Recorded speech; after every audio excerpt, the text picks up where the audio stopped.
Okay, here we go. Our last lecture dealing with supply, demand, and pricing. Up until now, we've made the assumption, pardon me my voice, up until now we've made the assumption that markets are allowed to work however they want, where producers and consumers are allowed to just meet at wherever it makes sense. Supply and demand, wherever it makes sense. Okay, that's not always true because we as a society put value on things. And if we think back to those 6 broad social goals of an economy, our society says some things are important. So if we see things that we as a society don't like, what ends up happening? Well, we end up having government interaction. The government passes laws that will affect markets.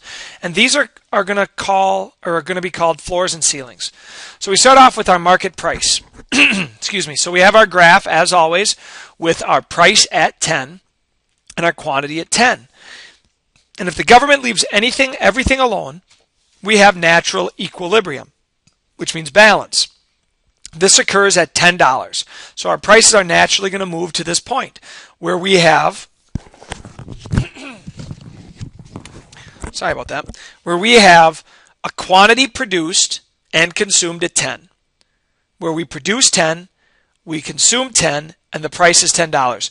There's nothing left over. There's no waste. It is efficient.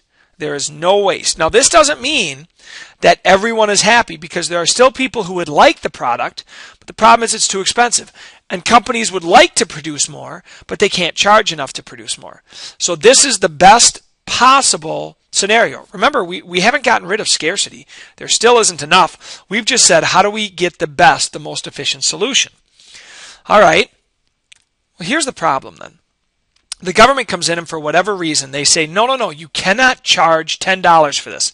It's unfair. It creates a problem. For whatever reason, the government says $10 is too much. And so they're going to put in a ceiling. And as we visualize a ceiling, the mistake we make is where we would draw the line. And we would say, well, a ceiling is above us. So if our equilibrium point is at 10, our ceiling must be above 10.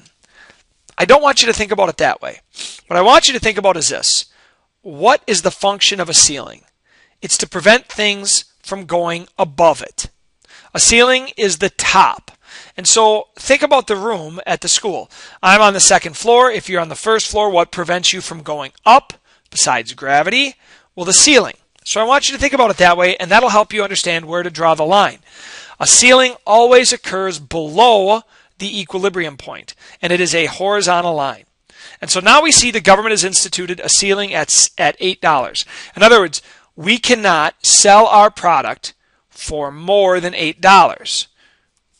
Well, that's going to prevent equilibrium. And that's what price ceilings always do. And this is where you have 2 schools of thought, people who are strict classical economists, and they start talking about government intervention. And remember, they're going from the point that it creates inefficiencies. And then we have the other people, the Keynesians, who advocate government intervention, and they're going to talk about a lot of complex stuff. God, this is terrible. I apologize. A lot of complex stuff that's going to benefit because of government intervention. So let's just first look at the results of this. All right, we have a price ceiling. Well, what's going to happen with our consumer, the demand, and our producer? Well, they're not going to be able to reach equilibrium, which means because the company cannot sell it for more than $8, they won't produce as much as they would have before. They're going to produce less than 10. And because the price is cheaper than $10, more people can buy it. So what do we have? A shortage.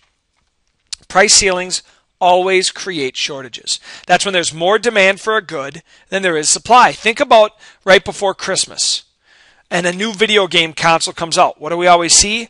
Huge lines, and people can't buy it, and then people buy them up and they sell them on eBay for more. Why?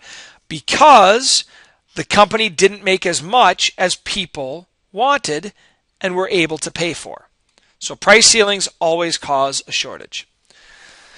Well, the opposite can be true. Sometimes the government says, well, wait a minute, we have to protect people. We can't let you charge less. Again, we have our graph, so draw a new graph, and you see a price floor. The mistake again is to think, well, wait a minute, shouldn't a price floor be below equilibrium? No. what does the floor do? It prevents you from falling down. So I'm on the 3rd floor. I want to go down to Mr. Colvin's room on the 2nd floor. What stops me from falling down where I want to, where I'm happiest in Mr. Colvin's room? Well, the floor does.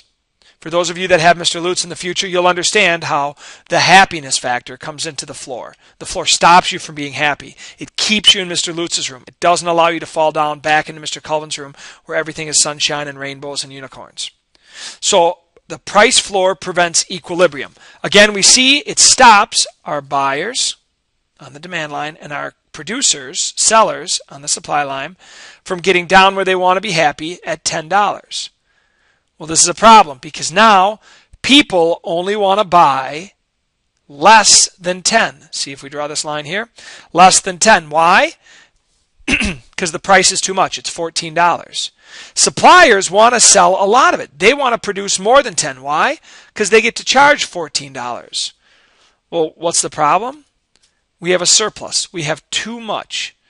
This is when there is more supply than there is demand for a good. In other words, we are willing to supply more of it than people are willing to consume. This is a problem. Again, it's inefficient. And we're going to discuss government policies that create floors, what their goal is, and then what they actually create. Make sure you've taken notes. If you need to watch it again, go ahead. I don't care. I don't have to record it twice. We will see you on, well, for this year at least, Tuesday.